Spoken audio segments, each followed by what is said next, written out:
The idea of moving massive computing infrastructure into space sounds almost inevitable. The sun produces an extraordinary amount of energy, and orbit offers continuous access to sunlight without clouds, atmosphere, or the normal day-night cycle. But there is an important distinction that often disappears in the excitement. Physical possibility is not engineering scalability, and engineering scalability is not economic superiority. A terawatt of computing sounds impressive, but the numbers quickly become enormous. At roughly 30% photovoltaic efficiency, 1 gigawatt of continuous power requires approximately 2.45 square kilometers of effective solar collection area. A 250 kilowatt computing system alone could require around 600 square meters of ideal solar collection. Scale that to a terawatt, and thousands of square kilometers of infrastructure are required. The sun provides enormous energy, but a spacecraft only captures what its physical collection area allows. Then comes orbital geometry. Low Earth orbit is not permanently illuminated. Spacecraft can pass through Earth's shadow, turning a solar generation problem into an energy storage problem.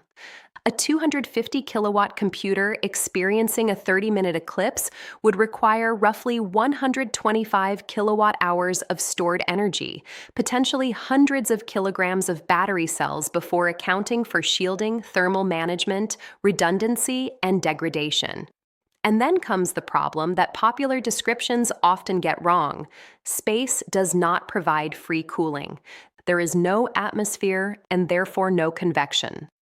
Almost every watt consumed by a computer eventually becomes heat. That heat has to be radiated into space. At realistic radiator temperatures, hundreds of square meters of radiator area may be required for a 250 kilowatt computing payload. At a terawatt scale, the system becomes extraordinary. Thousands of square kilometers of solar collectors and more than 1,000 square kilometers of radiator surface under idealized assumptions.